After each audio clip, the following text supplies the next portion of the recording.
Queria continuar no tema da meritocracia, um tema inevitável numa entrevista com o senhor e um tema bastante popular no Brasil também. O Brasil é um país historicamente atravessado pela desigualdade. Posso citar alguns dados aqui. Então, pessoas brancas no Brasil têm renda salarial média quase 2 vezes mais alta do que pessoas negras. Homens brancos possuem um salário maior e têm menor taxa de desocupação em todos os níveis de escolaridade. As mulheres negras estão no extremo oposto, inclusive as mais educadas.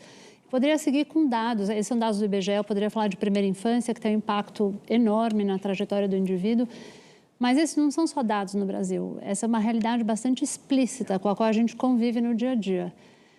Como o senhor explica a tração da categoria meritocracia diante de pontos de partida que são tão desiguais? Por que tamanha atração na nossa sociedade? Por que ela é tão popular?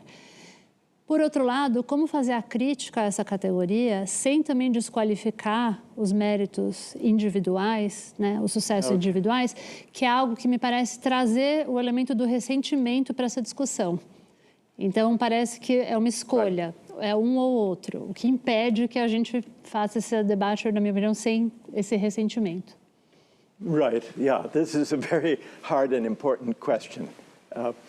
We want our children to work hard and to take pride in their achievements. We don't want them to be couch potatoes lying on the couch, not developing their talents.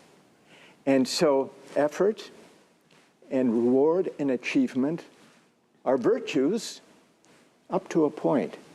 We also want our children, however much they achieve, to have a certain humility, to appreciate the advantages they may have, the privileges that may be a part of what enables them to succeed, and balancing that sense of pride and achievement with the humility that comes from recognizing one's advantages and the role of luck in life.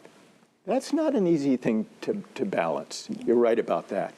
On the broader question of inequality and meritocracy in our societies, both the United States and Brazil are highly unequal societies. In the United States, we often had a kind of comforting myth.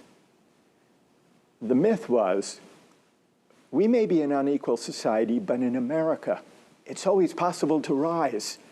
We don't have to worry, we told ourselves, as much about inequality as those old European societies with their rigid class system, because here, upward mobility is possible.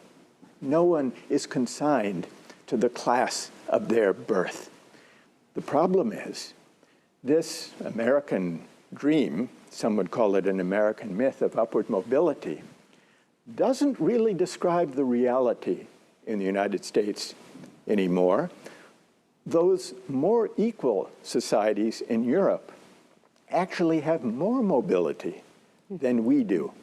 The OECD did a study of the chance of a child born in a low-income family to rise not to the top, but to the middle, to the median of their society. In Denmark, they asked how many generations at current rates of mobility would that take? In Denmark, it takes only 2 generations to rise. In the United States, it takes, on average, 5 generations.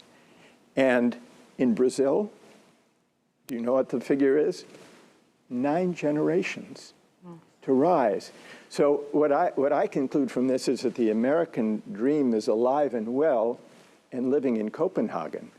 What that suggests is that individual upward mobility, desirable though it is not a sufficient answer to inequality. We have to deal with structural inequalities, not just tell people, well, if you work hard and get a university education, then you too can rise. That doesn't fit the facts on the ground.